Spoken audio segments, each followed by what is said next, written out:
at the highest level, frankly, with other countries. Yeah, we're doing very well, and we're moving along on trade very well. The United States was ripped off and taken advantage of by every country in the world, practically. I mean, I have to say practically, but just about everyone. That's not going to happen anymore, but we're going to make fair deals. Where does the bill stand, Mr. President? Given talks with Japan and Italy this week, do you expect to announce an initial trade deal with any of these countries by next At a certain point, yeah. We're in no rush. We're in no rush. You have to understand we're getting right now 25% on cars, 25% on steel, 25% on aluminum. We're getting a 10% baseline. We took that down just because it was, the appropriate thing to do until we decide what the number will be. And we're, taking in a lot of money, which we've never done before, frankly. With Biden, we were losing a fortune on trade. But we're moving along very nicely, and we're going to end up with a baseline of a substantial number, which we never got anything. The United States never got anything until I came along, and then I put very substantial tariffs on China, if you remember.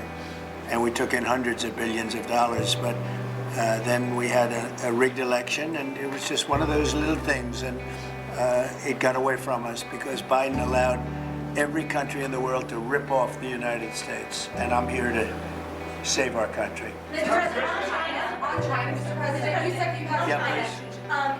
You have said in the past that you aren't worried about allies growing closer to China as a result of your tariffs. And this week we saw Chinese President Xi Jinping visit with 3 of our allies. Should you be worried that they're growing closer? No. Mr. President, will you pick up the phone? Nobody can compete with us. Nobody. You said that you have a good relationship with President Xi. Why not pick up the phone and call him and make a deal? Oh, we're going to make a deal. We'll have a deal. I think we're going to make a very good deal with China. Do you plan to reach out to him and call him? I think that you will see we'll make a very good deal with China. Mr. President Trump, Mr. President, you told me avoiding Marine One a couple of months ago. I like her very much regarding Prime Minister Giorgia Meloni. Will she be the one to mediate your relationship with Europe, do you think? Well, I do like her very much. I think she's a great Prime Minister. I think she's doing a fantastic job in Italy. We're very proud of her. I knew her right from the beginning. I knew her as a very early Prime Minister, and I knew she had great talent. She's one of the real leaders of the world, and I'm very proud to be with her. I can't do better than that, right? Yes, that's fantastic. Okay, we can close the press conference. We should end the press conference. Yeah, please, go ahead. Prime Minister, how quickly can you raise your defense spending? Oh, well, Italy is the son of the nation now that it raised to 2%, which was requested. It'll go up. Yeah. Yesterday. It'll go up. And then Europe, as you know, It's never enough. Europe, It's never. Europe, as you know, is committed to more, is working on tools to allow and help the member states in increasing the defense spending. And we are convinced that everyone has to do more. Prime Minister, are you ready? Are the retaliatory tariffs that were passed before and then suspended still on the table? No, sorry, please repeat it. The retaliatory tariffs that the European Commission passed and then suspended, are they still on the table if you cannot make a deal with President Trump?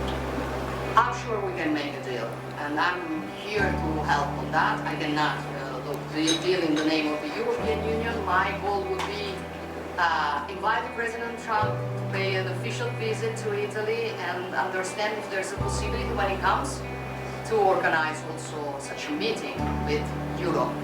I think the best way is that we simply speak frankly about the needs that every one of us has and find ourselves in the middle. That's useful for all. Somebody calls me such a Western nationalism. I don't know if it is the right word, but I'm sure that to be stronger. And I have to find a way. I'm here to find the best way to make us both stronger on the shores of the Atlantic. We're gonna have very little problem making a deal with Europe or anybody else, because we have something that everybody wants. You know what that means, right? We have something that everybody wants. We're gonna have very little problem. So we'll see you in a couple of minutes. We'll be right there in the Oval Office. Thank you very much. Thank you, guys. Thank you, guys. Thank you, guys. Thank you. Let's move. Thank you very much.